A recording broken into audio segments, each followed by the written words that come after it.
Au nom du Père et du Fils et du Saint-Esprit. Amen. Une grande joie d'être là à nouveau pour vous, avec vous pour ce temps de Lectio Divina. Je vous rappelle qu'aujourd'hui, on commence une nouvelle étape dans notre consécration à la Vierge Marie parce que nous avons déjà fini les 12 jours de prière, de lecture du livre, que c'était 12 jours de prière pour purifier, une prière de purification. Je vous rappelle ça. Et aujourd'hui, nous allons commencer une nouvelle étape de notre consécration. Et on va prier les prières dans l'archive que je vous ai envoyée. Et vous avez ouvert, il a marqué 12 jours, ou les prières que nous disons pendant 12 jours. Après, la première semaine, que nous allons prier la litanie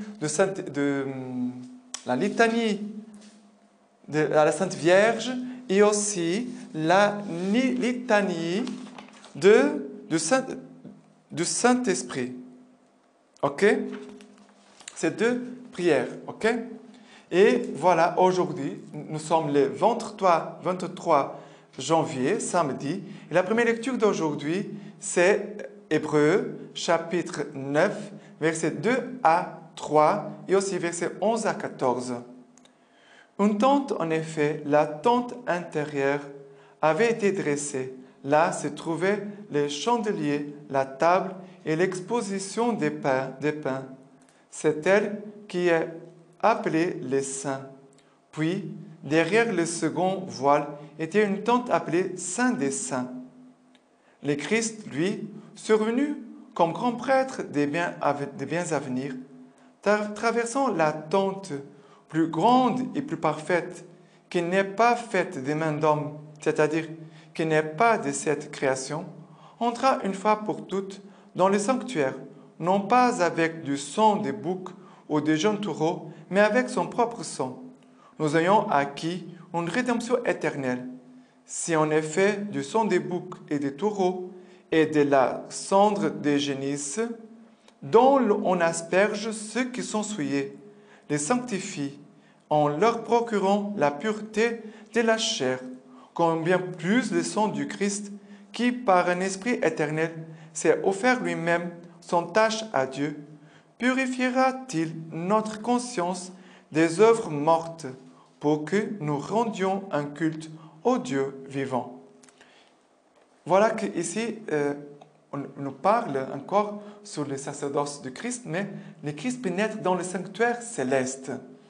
Ici, ils font une comparaison entre la tente de la rencontre où les Juifs allaient pour prier, où il y avait les lieux saints, les lieux de sacrifice, où il y avait aussi les saints des saints, où se trouvait l'arche de l'Alliance. C'est ça. Et c'est dans le lieu saint des saints que seulement le grand prêtre pouvait y entrer une fois par an pour offrir les prières, l'encens, comme on voit avec le papa de Jean-le-Baptiste, Zacharie. Et ici, on voit aussi, dans cette lecture, que nous parle du sacrifice. Et Jésus qui est entré maintenant dans le sanctuaire éternel, non pas avec du sang des boucs ni des jeunes taureaux, mais avec son propre sang. Nous ayons acquis une rédemption éternelle. Le sang de Christ nous a acquis une rédemption éternelle. Et Jésus maintenant, ici, ça nous parle de la passion, mort, résurrection de Christ, et maintenant l'ascension. Jésus qui entre dans le temple éternel, non pas construit par des mains d'hommes. Et Jésus, par son précieux sang et par son sacrifice, il dit, en leur procurant la pureté de la chair, combien plus maintenant, par le sang du Christ, combien plus le sang du Christ, qui par un esprit éternel s'est offert lui-même sans tache à Dieu, purifiera-t-il notre conscience des œuvres mortes pour que nous rendions un culte au Dieu vivant. Et nos œuvres mortes, c'est quoi? Les œuvres de péché. Et s'approcher du Christ, s'approcher de son sacrifice, s'approcher de l'Eucharistie, mais s'approcher en droiture, parce qu'on peut s'approcher parce que, voilà, je suis à la messe, je suis dans la messe, voilà, je suis dans l'église, mais c'est quelqu'un qui s'approche avec droiture, avec profondeur, avec sincérité, qui cherche vraiment Dieu, cette personne, elle va être purifiée de ses œuvres de péché. Et surtout, avoir un cœur contrit, avoir la repentance. Et cette personne, vraiment, va avoir sa conscience purifiée des œuvres mortes du péché.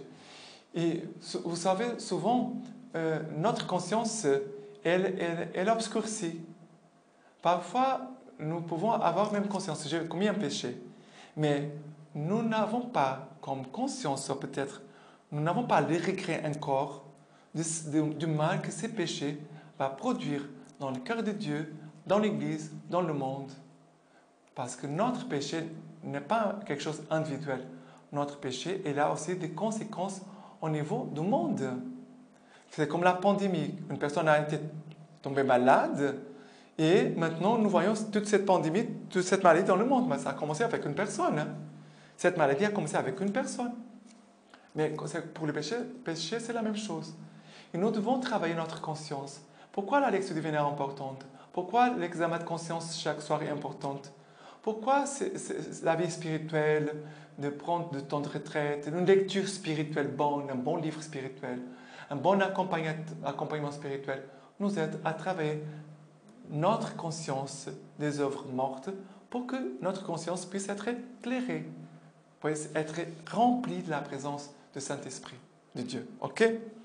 Et maintenant, les psaumes d'aujourd'hui, c'est le psaume 47-46, versets 2, 3, 6, 9. Tous les peuples battaient des mains, acclamaient Dieu en cri de joie. C'est le Seigneur le Très-Haut, le redoutable, le grand roi sur toute la terre. Dieu monte parmi l'acclamation. Le Seigneur aux éclats du corps. Sonnez pour notre Dieu, sonnez. Sonnez pour notre roi, sonnez.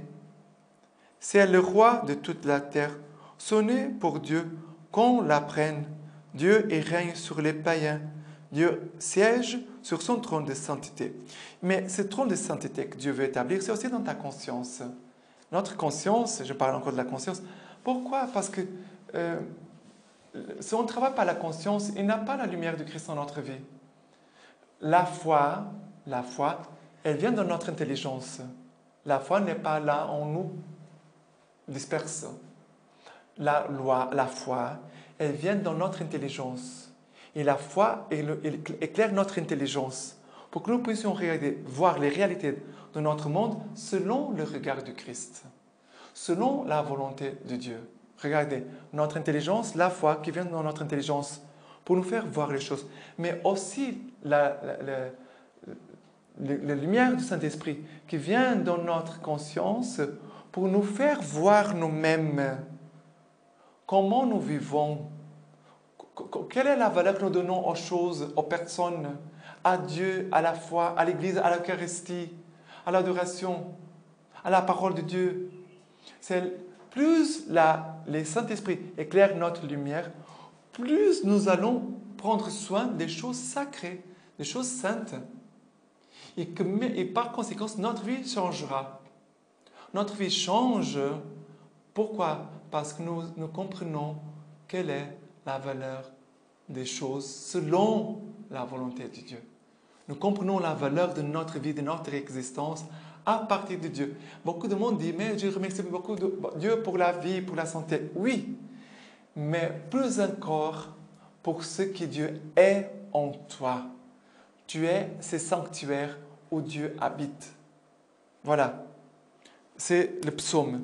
L'évangile d'aujourd'hui, c'est Marc chapitre 3, versets 20 à 21, tout petit. Il vint à la maison et de nouveau la foule se rassemble au point qu'il ne pouvait pas même manger du pain. Et les siens, l'ayant appris, partirent pour se saisir de lui, car il disait, il a perdu le sens, il a perdu la tête. Alors, cet évangile d'aujourd'hui nous parle de la famille, des gens de la famille de Jésus qui viennent pour le rencontrer. Et il y a toujours cette foule maintenant qui est toujours derrière Jésus.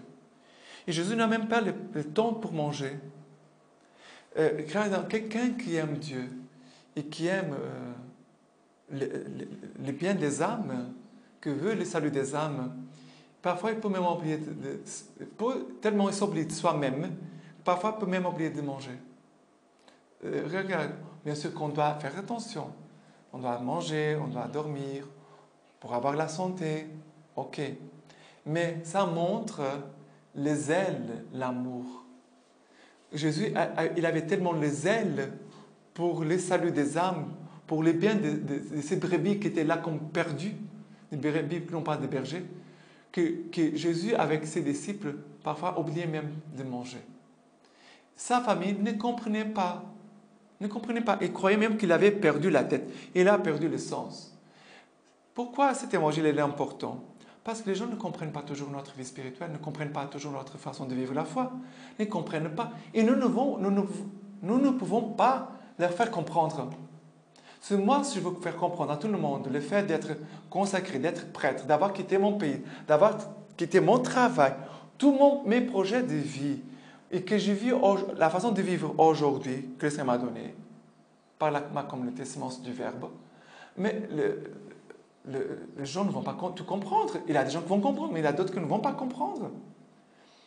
Nous ne pouvons pas, nous ne pouvons pas nous arrêter à cause de ça. On doit continuer.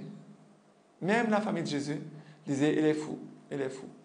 Ils ne comprirent pas. Et Jésus, certainement, il souffrait. Jésus souffrait parce que même sa famille ne comprenait pas ce qu'il faisait. Alors, cela nous arrive, on doit être humble et dire, voilà, si Jésus a vécu cela, moi aussi je peux le vivre. Mais que nous soyons vraiment fidèles à ce que le Seigneur attend de chacun de nous. Et ce que le Seigneur attend de chacun de nous, c'est la sainteté. Jésus attend de nous la sainteté. Voilà. Et aujourd'hui, la lecture patristique, c'est Saint Irénée, évêque de Lyon, contre les hérésies. Il dit comme ça, il nous faut faire offrande à Dieu. Le titre, c'est l'offrande pure de l'Église. Il nous faut faire l'offrande à Dieu en toutes choses, témoigner notre reconnaissance au Dieu créateur, en lui offrant les prémices de ses propres créatures, avec des intentions pures, une foi sans hypocrisie, une espérance ferme, une charité brûlante. Cette oblation, l'Église seule l'offre pure au Créateur, en lui offrant avec action de grâce ce qui provient de sa création. Nous lui offrons ce qui lui appartient, proclamant et confessant avec cohérence l'intercession, l'unité et la résurrection de la chair et de l'esprit.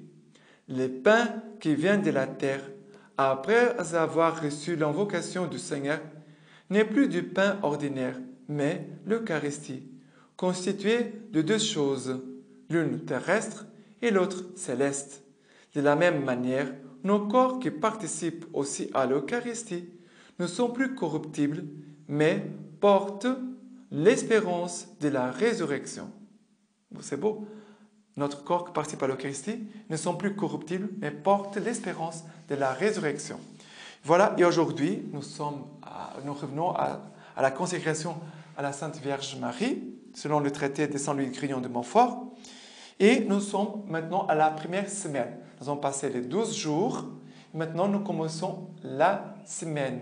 N'oublions pas que pour Saint-Louis Grignon de Montfort, une semaine, c'est 6 jours. Ça veut dire pendant 6 jours, nous allons faire la prière de la litanie au Saint-Esprit et aussi la litanie de la Sainte Vierge. OK? Et pour la lecture du traité, nous sommes au numéro 121 jusqu'au numéro 130. Cette dévotion consiste donc à la parfaite consécration à Jésus-Christ. Ça concerne quoi?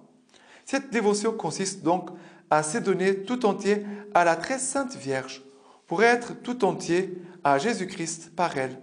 Il faut lui donner maintenant, il faut lui donner quoi? Notre corps avec tous ses sens et ses membres. 2. Notre âme avec toutes ses puissances. 3. Nos biens extérieurs, présents et à venir. 4. Nos biens intérieurs et spirituels qui sont nos mérites, nos vertus et nos bonnes œuvres passées, présentes et futures.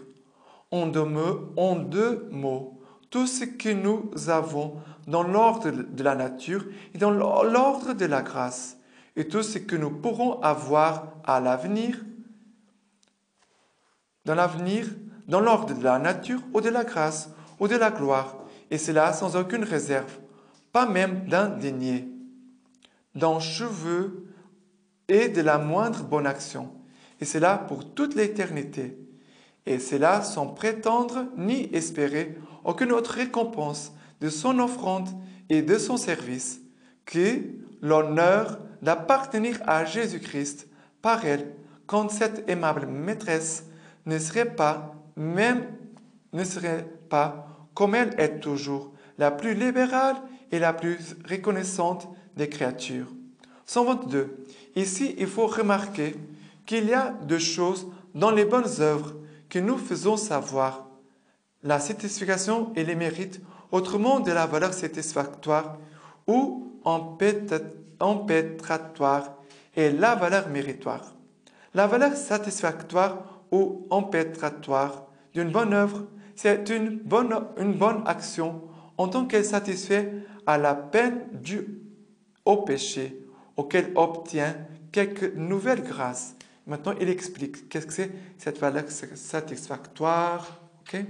La valeur méritoire ou les mérites, c'est une bonne action en tant qu'elle mérite la grâce et la gloire éternelle. Or, dans cette consécration de nous-mêmes à la très sainte Vierge, nous lui donnons toute la valeur satisfactoire, impétratoire et méritoire, autrement les satisfactions et les mérites de toutes nos bonnes œuvres. Nous lui donnons nos mérites, nos grâces et nos vertus, non pas pour les communiquer à d'autres, mais pour nous les conserver, augmenter et embellir.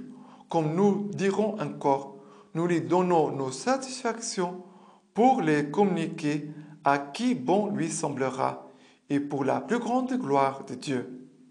Numéro 123. Il s'ensuit de la première que par cette consécration, on donne à Jésus-Christ de la manière la plus parfaite, puisque c'est par les mains de Marie tout ce qu'on peut lui donner et beaucoup plus que par les autres dévotions où on lui donne une autre partie de notre temps ou une partie de ses bonnes œuvres ou une partie des satisfactions et mortifications.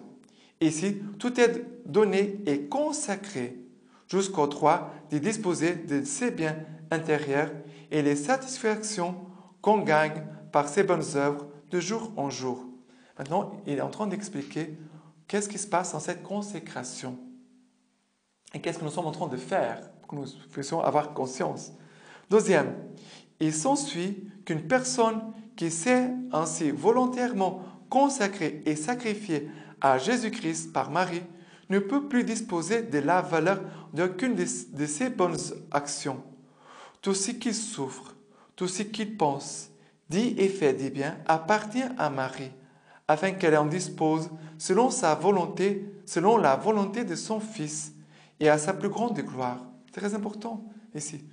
Toutes nos actions, tout ce qu'il souffre, tout ce qu'il pense, ça veut dire que nous, dit et nous faisons des biens, appartient à Marie, afin qu'elle dispose selon la volonté de son Fils et à sa plus grande gloire. Troisième, numéro 125. Il s'ensuit qu'on se consacre tout ensemble à la très sainte Vierge et à Jésus-Christ, à la très sainte Vierge comme un moyen parfait que Jésus-Christ a choisi pour s'unir à nous et nous à lui, et à notre Seigneur comme à notre dernière fin, auquel nous devons tout ce que nous sommes, comme à notre Rédempteur et à notre Dieu. 126. J'ai dit que cette dévotion pouvait fort bien être appelée une parfaite rénovation des vœux aux promesses de saint baptême. Par la présente dévotion, on renomme, comme il est marqué dans la formule de consécration, au démon, au monde, au péché et à soi-même. Et on se donne tout entier à Jésus-Christ par les mains de Marie. Dans cette dévotion, c'est par soi-même, c'est volontairement, c'est avec connaissance des causes. Par cette dévotion, on se donne expressément à notre Seigneur par les mains de Marie et on lui consacre la valeur de toutes ses actions. Qui est-ce qui tient fidèlement, numéro 127, qui est-ce qui tient fidèlement les promesses de son baptême? Presque tous les chrétiens ne font-ils pas la fidélité qu'ils ont promise à Jésus-Christ dans leur baptême? D'où peuvent venir ces dérèglements universels, sinon l'oubli ou l'envie des promesses et des engagements de son baptême, et de ce que presque personne ne ratifie par soi-même les contrats d'alliance qu'il a fait avec Dieu par ses parrains et marraines. Numéro 130.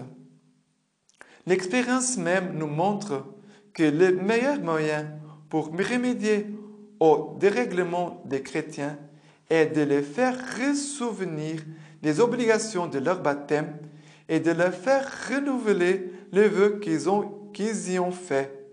N'est-il pas raisonnable qu'on le fasse présentement d'une manière parfaite par cette dévotion et consécration à notre Seigneur par sa Sainte Mère? Je dis d'une manière parfaite, parce qu'on se sert pour se consacrer à Jésus-Christ du plus parfait de tous les moyens, qui est la très Sainte Vierge. Magnifique. Et n'oubliez pas, après, faire la prière de la litanie du Saint-Esprit et aussi la litanie de la Sainte Vierge. Ok? N'oubliez pas. Maintenant, je vous laisse la bénédiction du Seigneur par l'intercession de la Vierge Marie. Que le Dieu Tout-Puissant vous bénisse et vous garde, le Père, le Fils et le Saint-Esprit. Amen.